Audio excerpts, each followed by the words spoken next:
But first, the Department of Transportation has finalized a rule that requires states to track vehicle CO2 emissions. John Gallagher is here to talk about it. John, thank you for joining us this morning. So far, there's been some pushback. A lot of folks are saying, okay, you know what, maybe this is a pretty difficult thing to track all vehicle emissions for all states. Talk to us about the DOT rule and what the final rule says. Well, the DOT CO2 rule, that was it was pretty controversial because it pushes down the requirement to make each of the states come up with a plan, a carbon reduction emissions plan, so that they can track vehicle emissions, both cars and trucks. This had always been done at the federal level, but now with the Biden administration, their push on getting to zero emissions and their sort of overarching goal to cut emissions in half by 2035 and then go to zero emissions by 2050. They obviously see that it needs even such overarching goals need to be pushed. Need more focus at the state level. So each of the state is now going to be tasked with coming up with their own plan to do that. Now, the thing about it is, it's kind of interesting because there's no the rule does not give specific goals to meet, nor does it give nor are there any penalties if the states. They're not requiring the states to put in penalties either for not getting to those goals, but they want them in place anyway. And it will take them. And what are the big complaints it got a lot of comments. This rule. Now, a lot of them were just sort of anonymous comments, but one of the states were almost every state. DOT commented on it, and it was an interesting split. A lot of the rural states were opposed to it, saying they don't, making the argument that they don't have the administrative staffing or the money to do that, to put these in place. Even though, again, there's no restriction, they're not going to be required to get to a certain point, or like sort of a lack of enforcement on it.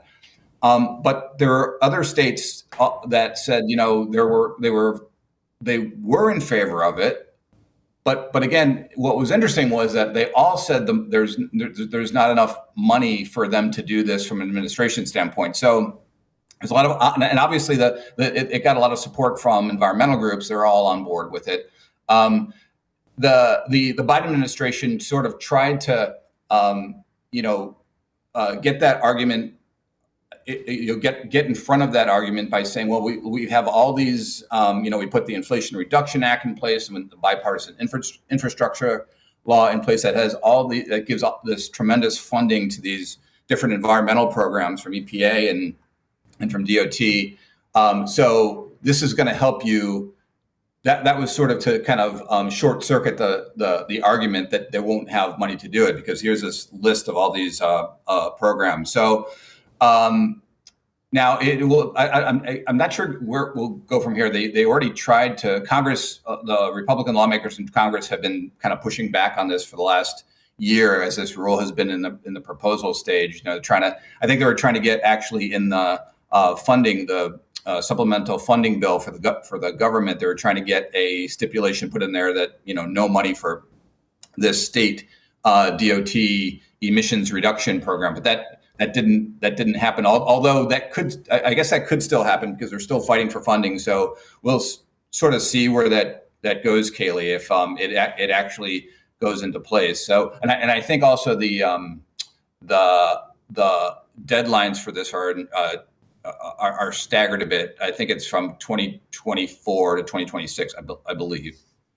I think that it's very interesting because it really doesn't do a whole lot except push that responsibility from federal to state and then give no specific guidelines, right? And I think that this is a really good segue into our next story as well, which is about legislation, this time focusing on the rail side of things with notice from the EPA asking the rail companies now to track their local level emissions in order to estimate national level emissions. And again, this seems like pushing a national issue onto a very specific locale. And again, this received some pretty big pushback from both the railroads and from the states again, right? Yeah, it did. And again, this was the railroad, the EPA railroad regulation was a little less onerous than the the specific goal of there's a separate regulation in place for reducing carbon emissions from locomotives and using alternative fuels, and that's actually one that the railroads are really pushing against. But this one, the one that EPA finalized, the one that was finalized last week was more about. And the reason was EPA was because it has to do with areas of the country, like a lot of port areas where railroads happen to be in, and community underfunded communities where a lot of these where it happens to be that you have railroad interchanges and railroad depots. So that's why the railroads got kind of swept into that. That's why I focused on the railroad part of that, because they were saying, we don't. This is actually going to cause more administrative funding issues. And the other argument from the railroads that we're already doing this. This is already in place. These requirements for reducing emissions are already in place among other agencies. So this is sort of in terms of area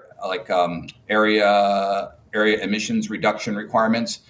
So their argument also is this is sort of redundant.